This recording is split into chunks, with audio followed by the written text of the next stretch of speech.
Close. Chris Solari, Sean Windsor and Graham Couch break down MSU's 48-3 loss at Ohio State on Saturday, November 11, 2017, in Columbus, Ohio. Ohio State's Damon Webb had one of two interceptions against Michigan State on Saturday.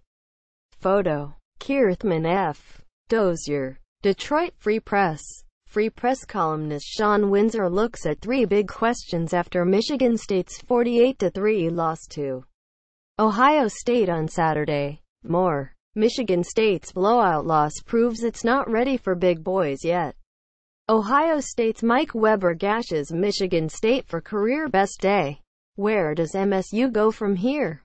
Florida. As long as the Spartans take care of their business next week at home against Maryland and the following week at Rutgers, win those two games, and MSU finishes the regular season with 9 wins, which, I'm guessing, most of you would have taken back in August.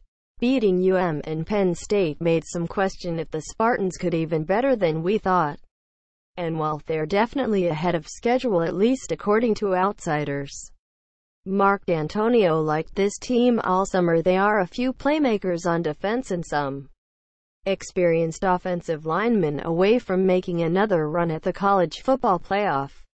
Close. The Michigan State Spartans lost a shot at a Big Ten title with a 48-3 loss at Ohio State on Saturday, November 11, 2017, in Columbus, Ohio. Video by Chris Solari, DFP. What happened to Brian Lewerke? He had a bad game. They happen. A week after torching Penn State for 400 yards, he managed 131 against the Buckeyes. Lewerke is still going to be a very good quarterback. He just didn't have it Saturday. Not from the start. More. Michigan State report card. Nothing worked for Spartans in awful loss. Now, he spent most of the game getting chased from the pocket, looking for receivers who struggled to get open consistently. And when they did, he missed them. Often. Yes. This is partly because of the Buckeyes' pass rush, and surely that affected his rhythm. But that doesn't completely explain his misses. Remember, this was Lewerke's first time starting against Ohio State.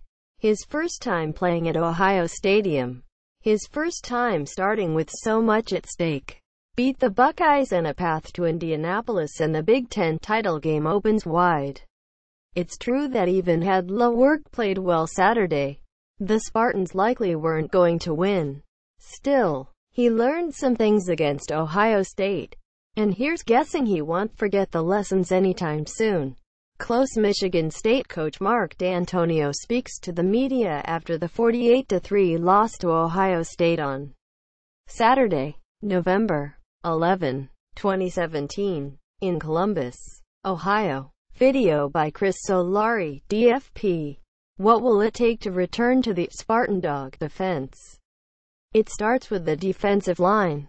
The pool of 275 to 300-pound teenagers with quick feet is relatively speaking the size of a bird bath. There aren't many of them, and the top programs tend to hoard them. This means the next tier programs sometimes have to take chances. D'Antonio took several of them by bringing in Craig Evans, Austin Robertson and Montez Sweat. All three linemen had next-level ability, and all three would have been playing in Columbus on Saturday if not for off-the-field issues. More. Don't lose sight of Michigan State's progress because of blowout loss. Add in Malik McDowell, who left early for the NFL, and Josh King, a defensive end charged with sexual assault. And you've got a group of 5 defensive playmakers that ultimately didn't work out. Recruiting misses happen, yet when a staff whiffs on this many talented kids within a fairly short period of time, it's tough to avoid feeling the losses.